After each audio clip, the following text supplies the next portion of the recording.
Shirt কটুক পড়ে আছে, আমি রেকর্ড করে রাইখে দিচ্ছি, পরে যে অস্বীকার করবো তাহলে তো হবে না।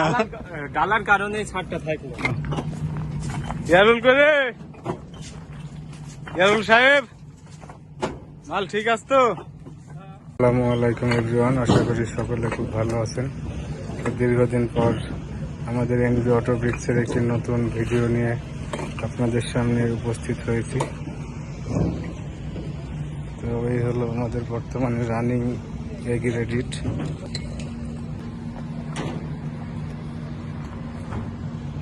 ইটের কোয়ালিটি আলহামদুলিল্লাহ এখন খুব ভালো। সকল কোয়ালিটি ইট আমাদের ফ্যাক্টরিতে অ্যাভেলেবল আছে। আপনারা চাইলে অবশ্যই আসবেন, এসে সচক্ষে দেখবেন, যদি পছন্দ হয় তারপরে আমাদের ইট নেবেন। আজকে বেশ কিছু গাড়ি লোড হয়েছে, তো বেশ কিছু গাড়ি আমাদের কোম্পানির লোড হয়ে চলে গেছে অলরেডি আনলোডে। গেলো হয়ে গেছে, হ্যাঁ আসছে, গাড়ি আসছে।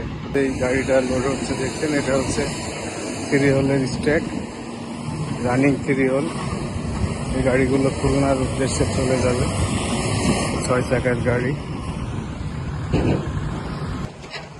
সামনে যে স্ট্যাকটা দেখতে পাচ্ছেন, এটা হচ্ছে সলিড এগ্রিডের স্ট্যাক, কিন্তু বেশ কিছুদিন আগের মাল, যেটা পানি খাওয়ানোর পরে লাল হয়ে গেছে।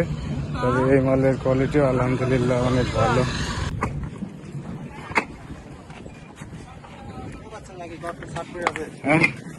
শার্ট কটুক পড়ে আছে, আমি রেকর্ড করে রাইখে দিচ্ছি, পরে যে অস্বীকার করবো তাহলে তো হবে না। ডালার কারণে শার্টটা থাকলো। হ্যাঁ তাছাড়া শার্ট থাকলো না। ঠিক আছে, যতটুক সম্ভব তুলে দাও।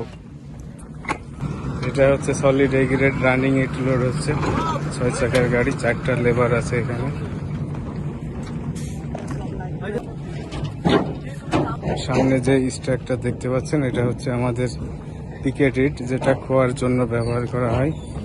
তো আরেকটি জিনিস বলে রাখি, আমাদের পিকেটের স্ট্যান্ড প্রায় পাথরের সমতুল্য, যেটা 5,500 থেকে প্রায় 6,500। এই যে কালোটা দেখতে পাচ্ছেন, এটা হচ্ছে পোড়ানোর জন্য কালো হয়েছে। এটা অনেকে বলে ঝামা, কিন্তু 100% গ্যারান্টি দেব এটা কোনো ঝামা না, একেবারে পাথরের মতো। যে অনেক পিকেট আমাদের স্ট্যাকে মজুদ আছে। একটা গাড়ি লোড হচ্ছে পিকেটের, 4টা লেবার দেওয়া আছে আমার। টিটু ভালো ভাই, কি করছো? এই যে টুকটাক দেখছি ভাই। দেখো ইয়ারুল করে, ইয়ারুল সাহেব, মাল ঠিক আছে তো? হ্যাঁ ঠিক আছে তো? মাল কম বেশি দিও না। শরীর ঠিক আছে তো? গাড়িটা ইনশাআল্লাহ শরীর আমার ঠিক আছে। আচ্ছা। শরীর ঠিক থাকবে না মানে? তো বর্তমান অবস্থা আমাদের এনবি অটো ব্রিক্সের, যে প্রচুর পরিমাণে ইট এখন বর্তমানে মজুদ রয়েছে সকল শ্রেণীর। আপনাদের যদি কারো প্রয়োজন হয় অবশ্যই আসবেন, ইনশাল্লাহ যতটুকু সম্ভব সাশ্রয়ী রেটে দেওয়ার চেষ্টা করব। তো সকলে ভালো থাকবেন, সুস্থ থাকবেন, এই প্রত্যাশায় আজকের মতো এখানেই বিদায় নিচ্ছি। আল্লাহ হাফেজ।